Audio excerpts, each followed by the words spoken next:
Greetings, beloveds, and peace be with you. I'm Reverend Mitzi, and I'm so glad that you're with us today, whether you're watching in person or online. And if you're online, please come be with us very soon, because we love to have your physical energy with us.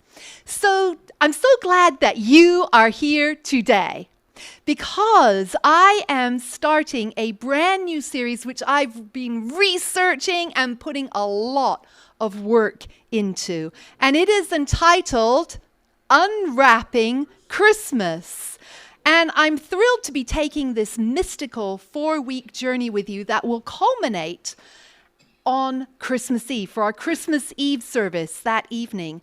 And I affirm that it will deepen each and every one of us in our spiritual connection. But first, though, we have something very important to do, because it is the first Sunday of Advent. Now, Advent is a time of preparation for the birth of the Christ child.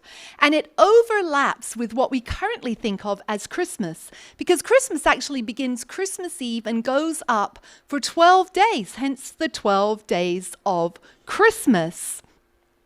So this morning, we're going to light our first Advent candle. And in the Unity tradition, the first candle signifies faith and hope, hope and faith, which we read about in the daily word today. And if you're with us in person, then you got a gift today, which is the Unity Advent booklet, and you can read about hope and faith later. But for now, we are going to say another affirmation that is the affirmation in the Unity Advent booklet for faith and hope. They're different. We have the regular daily word, and then we have the Unity daily Advent word. So let us say this together. I have faith. I am God's goodness in expression. My hope is anchored in my faith in God. Let's say that again. I have faith. I am God's goodness in expression. My hope is anchored in my faith in God. Yes, indeed. So take a moment to breathe into that.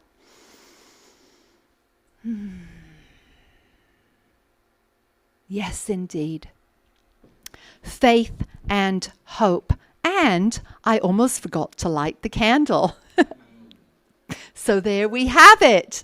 Our hope and faith Unity Advent candle. So now we go back to unwrapping Christmas. So in this series, I'll be drawing on a particular book. It is called The Trip to Bethlehem. It's a Unity favorite by the late Unity minister Hypatia Hasbrook. Has anyone read this book?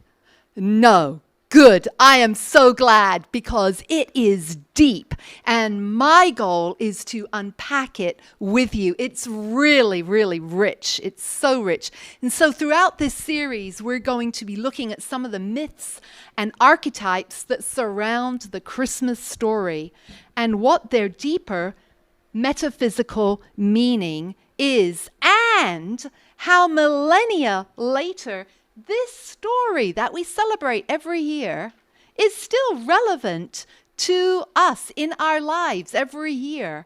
So today I'm going to be sharing the background for the series, and I hope that you learn something that maybe you didn't know about. Because as I shared this message, when Ron was working a gig yesterday, when he got home and I read it to him, he's like, wow, I didn't know some of that stuff. So that's good. That's what I love. So Charles Fillmore, co-founder of Unity, said in his book, The Mysteries of Genesis, which I have not read, which will be a good one to look at sometime. He said the Bible veils in its history the march of man, of humans, from innocence and ignorance to a measure of sophistication and understanding. Well, that's interesting. So he viewed the Bible as one great parable, illustrating the spiritual unfoldment of humanity. We can kind of agree with that. I agree with that as well. So humanity's search for spiritual insight and meaning through the ages, well, it can be found in allegories, in folk tales, in fables, in myths and legends, and all of these are attempts to understand that or explain that which cannot be understood or explained by reason alone. And now it's fascinating that many of the ancient myths and legends and parables, even though they're from different parts of the world and those two people never met each other, they have a lot of similarities in them. So the traditional Christmas story features a number of archetypes, and those are images and figures and character types, settings and story patterns. And according to Swiss psychologist Carl Jung, archetypes are universally shared by people across cultures and embedded deep in humanity's collective unconscious.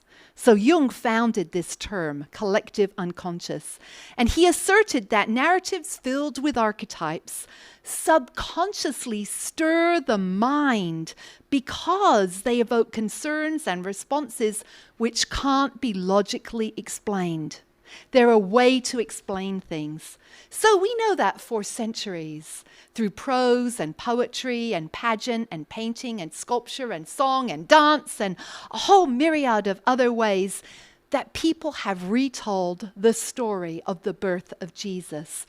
But it's remarkable that his birth, however, is recounted in only 2 books of the Bible, the Gospels of Matthew and Luke. And it's not to be found in Mark, which was the first of the 4 Gospels written, nor is it to be found in John, the last of the 4 Gospels written. Isn't that interesting? Had you ever thought about that before? So Luke contains the earliest version of the birth story, and it's believed to have been written between 80 and 85 CE, Common Era, which basically we used to use the term AD, right? But it's after the birth of Jesus. And that is more than 50 years after Jesus' crucifixion. And it's believed that Matthew's version of the Christmas story, the Gospel of Matthew, was written 5 to 10 years after that. But guess what? The 2 differ significantly. Experts think the 2 stories were written to explain how such a person as Jesus could have existed. And interestingly, Paul's epistles, which were written decades before Luke and Matthew, they don't go in order in the Bible. Paul was written first before the Gospels, even though it's like Matthew, Mark, Luke, and John. Let your neighbor carry on. If you ever used to play those games as a child. And Paul comes way later, right? But no, the epistles were written earlier. He doesn't make any mention of a virgin birth. So it's likely an ordinary birth story would not have done for someone with Jesus' reputation. A miracle birth was required, similar to that of Moses or of other Old Testament heroes. So we're going to explore now how Luke and Matthew's accounts of Jesus' birth differ. And you can check this out later for yourself. You can read both accounts. They're just like a chapter in Matthew and Luke. So in Luke, which is the first one written, the story is preceded by the foretelling of the birth of John the Baptist, with the account of Elizabeth, Mary's cousin, and her husband, Zachariah. Remember the whole angel thing? They all get seen by the angels. And Elizabeth comes to see Mary, and the baby within Mary rejoices, right? It's excited. Or Elizabeth is excited. So in Matthew, though, there is no mention whatsoever of Elizabeth and Zachariah. They're gone. They exited stage left, not to come back in Matthew. Now in Luke, the angel Gabriel comes to Mary, telling her about her unique pregnancy. And Gabriel says what all angels say, and that is, Be not afraid. Thank you. Be not afraid. And in Matthew, an unnamed angel comes to Joseph in a dream, telling him to be not afraid, but take Mary as his wife and not divorce her. Because in those days, if you were betrothed to someone, it was like you were married and you actually had to get divorced. So back to Luke again. In Luke, Mary and Joseph go to Bethlehem during the end of her pregnancy because of a census. And we know this part, there's no room at the inn. And so Mary places Jesus in a what after he is born? A manger. That's right. But in Matthew, guess what? There is no mention of a manger whatsoever. And it is implied that Jesus was born in a house. In Luke, there are shepherds, an angel telling them to be not afraid, and a heavenly host of angels that are singing. No angels, no shepherds in Matthew. Nope. Instead, we have wise men, the Magi, following a mystical star that no one else sees but them. And Herod, Herod is on the rampage with all his paranoia. And he has all of the male children under the age of 2 killed. In Luke, Jesus is circumcised on the 8th day, and later Mary and Joseph take him to the temple, and after a period of time, they all return to Nazareth. But in Matthew, they don't do that. Instead, Joseph has 2 more dreams, and one tells him to flee with Mary and Jesus to Egypt, and the other, sometime after Herod's death, tells him it's safe for his family to return to Nazareth. Well, there's a ton more differences, but I just highlighted some. That's a lot. Did you have any idea about all of those differences? Glenda might have. But that's a lot. The 2 Gospels are very, very different from each other, the 2 accounts of Jesus' birth. But remember that these 2 widely differing stories were handed down through what? Through oral tradition for decades before they were written down. And each account is almost entirely incomplete. So it's very possible that through the decades, the story got embellished as it was retold. And then when it actually gotten written down, it was further enhanced with ancient archetypes. Think of your own retelling of a story. Have you ever embellished it? Come on now. Ever, the fish suddenly became that big, right? You know, we embellish at times. Oh my goodness, it was so hard to get through that. I can't tell you, the wait was enormous. I was waiting there 5 minutes. Wait, I was waiting there an hour. You know, we embellish sometimes, right? So there are things that we just don't know about the birth story. Like the time of year that Jesus was actually born, and we don't know that because births were not recorded. And so it's actually possible that Jesus was a Taurus. Yay, Taurians, yay, and not a Capricorn. Luke's version of the shepherds in the fields with their flocks indicates it was almost any time of year except winter. So how did December 25th become Christmas? Well, it wasn't until the 4th century that a celebration of Jesus' birth began to gain traction.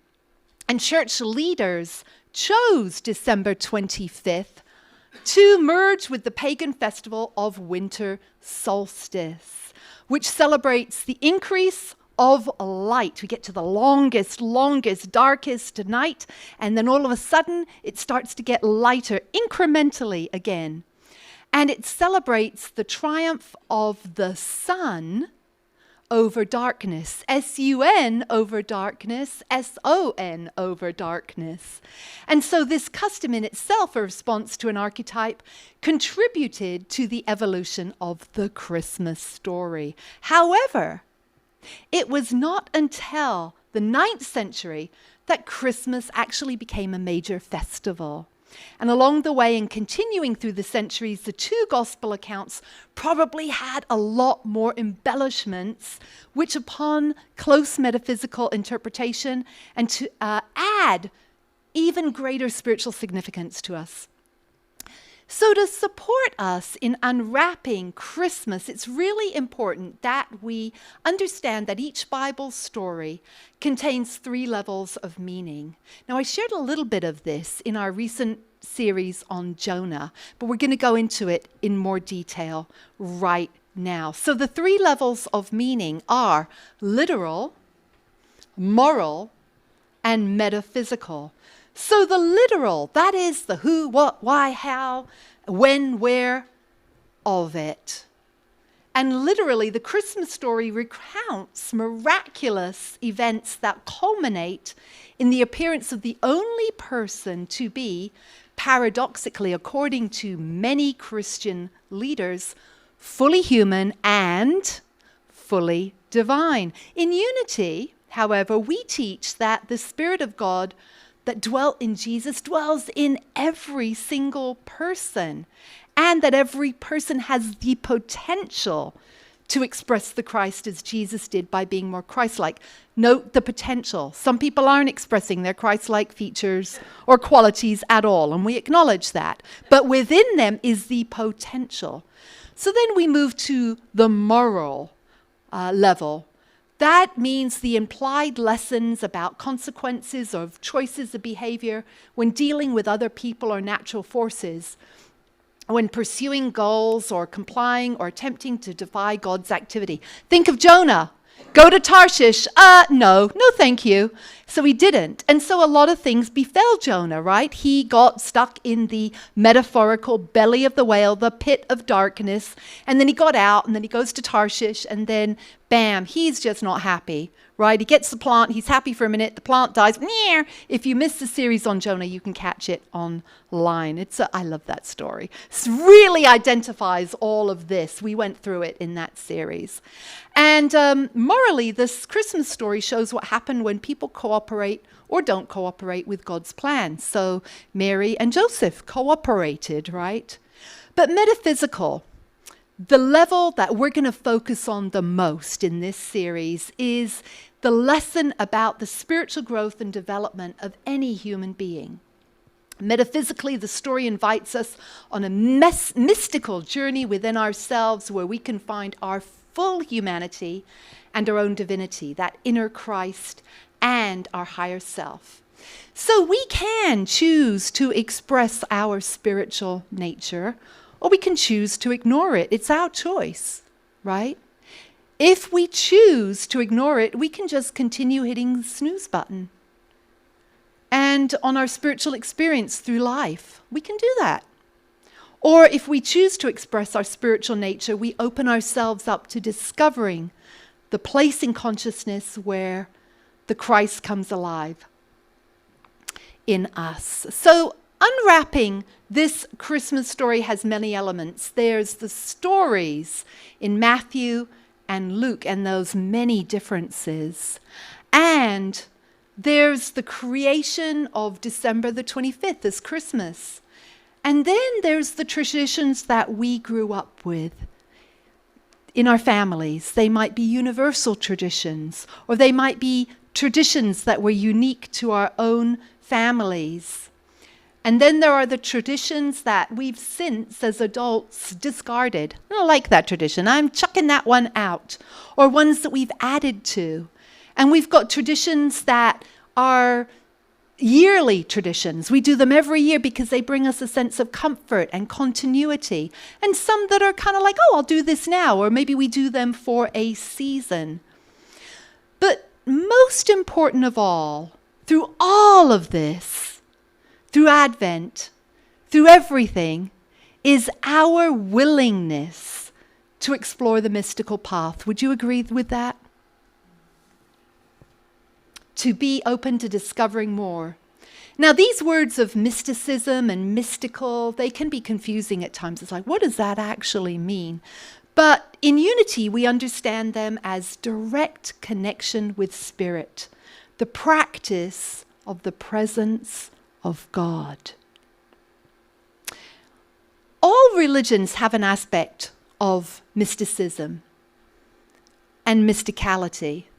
However, most of the religions in the Western Hemisphere, at least, also incorporate, or the traditional ones that we associate with, incorporate a lot of dogma and ritual and doctrine, which we're not so keen on in Unity, let's admit it. We're more keen on that personal experience with the divine, the mystical experience. So while we can't ascertain for sure the complete historical accuracy of the birth of Jesus, we can be open to discovering the truth, the spiritual truth for ourselves. And this invites us every year into a deeper expression of this at this time. Angelus Silesius, who was a 17th century, lived in the 1600s, wow. A 17th century German mystic, poet and priest spoke of this opportunity. And I want us to say this together. Though Christ 1,000 times in Bethlehem be born, if he is not born in thee, thy soul is still forlorn. Isn't that great? The Christ consciousness being born in us. So make it personal and say it for yourself. Though Christ 1,000 times in Bethlehem be born, if he is not born in me, my soul is still forlorn. One more time. Though Christ 1,000 times in Bethlehem be born, if he is not born in me, my soul is still forlorn. And that is the real reason for this season. If the Christ consciousness is not reborn in us, is not energized and infused in this time of year in us, we're missing the point of Advent. I'm so glad you are here today. I'm so glad because this was the groundwork. Did you guys learn something new today? Yes. Did anyone not? Did anyone know every single thing I talked about? No. Okay, well, good. I'm glad you learned something new today because I did in prepping this. I really had a lot of fun. Sometimes it's like a birth of labor. You're like doing the talk and you're like, oh my gosh, seriously? But then once it comes out, there it is. You're like, there it is. And you're excited about it. So I invite you to continue this journey of unwrapping Christmas throughout Advent. Now, you were here, so you've got the groundwork. Those who weren't here today, I invite them in the future to catch up by watching this online because we're going to move forward next week.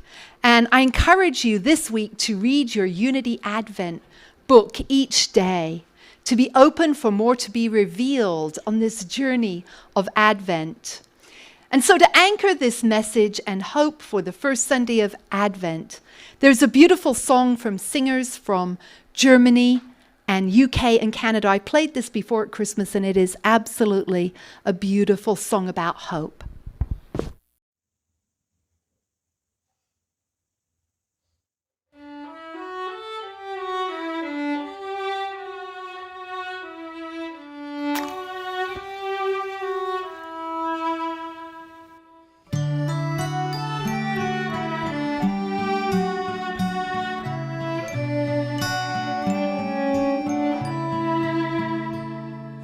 Light a candle, shine it bright, a light of hope, and let it shine for all the world to see.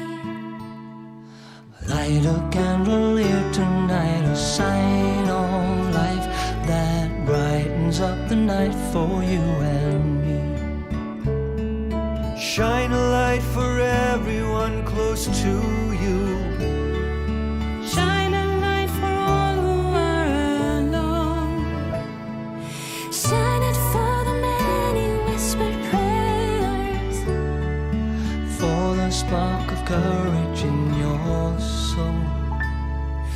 light a candle, shine it bright, a light of hope, and let it shine for all the world to see.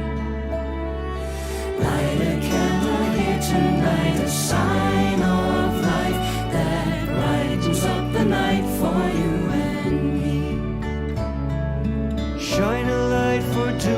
dreamers and for hopers, for the people who console our hearts. Nurses, doctors, all the ones that help us. Shine a light for goodbyes and new starts.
Brightens up the night for you and me.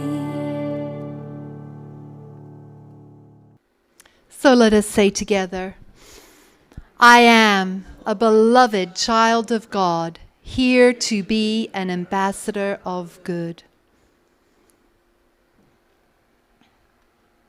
And so I want to bring to your attention that your year-end giving does make a difference. We have been running in the, is it red that you say? Yeah. And so your year-end giving makes a difference, and it is tax deductible. So your year-end gifts really do make a difference. And I want to thank you for those and those watching online as well. And Joe sent me something, and we're actually going to try this today. So I invite you to put your financial blessing in your left hand. If you give on your phone, just imagine the amount in your hand. And so put it in your left hand and cover the blessing with your right hand. This is the hand of abundance, the hand of spirit, and we can never outgive God. And so I invite you to say with me, I give my tithes and offerings, I give my tithes and offerings to God, and I reap a millionfold. We'll say it again. I give my tithes and offerings to God, and I reap a millionfold. Yes, we do indeed. And I'll get a slide for those words as well. I wanted to try that. Joe shared that with me, and I thought it was really beautiful. And so we'll also say this, because I got a really cute slide here. So we'll say this, our usual one. I am a joyful sharer of my good. I remember that as I give, I receive, and that God is my source. And so we'll kind of get more used to doing the other one as well. I'm new to that as well, but I did want to acknowledge that. Thank you, Joe and Glenda. And any prayer requests you have, put those in the prayer box as well. And so if you're preferring to give online, you can do PayPal or Zelle, unityoftempe@gmail.com. Thank you so much. We have till the end of December also for year-end giving, and these are great because it's tax deductible. We love that. Divine Spirit, we bless these gifts. We bless the giver and the receiver, and we see these blessings coming back a millionfold to each and every person who gives so freely and graciously. And we also bless every single prayer in the prayer box. Thank you, thank you, thank you, Spirit. And so it is. Amen. Yes, indeed. So I want to thank you again, and I just want to check in. Should we do our next intentional collection? We did say at the end of the month. Do we want to do December 31st? We will be having service on that day, or January 7th. You know what? We'll just do both. We'll say if you want to bring them in on December 31st, that will be great. So this all goes to Matthew's Food Bank, as you know. I'm going to check on those. Hanukkah, it begins December 7th, so we want to just send some love and peace and blessings in the world for the celebration of Hanukkah. I want you to know how very loved you are. Your presence makes a difference. As you can see, when beloveds aren't here, we miss them so very much. We really do. And be sure to be with us next week as we continue unwrapping Christmas. Did you enjoy today?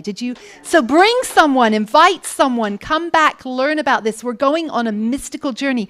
We're going to look at the inn and the stable and the donkeys and the oxen, and we're going to look at all those and see what do those mean for us.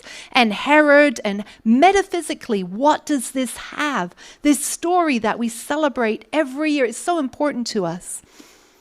And so our Christmas Eve candlelight service will be Sunday, December 24th at 6 p.m. We will not have morning service that day because it's too much.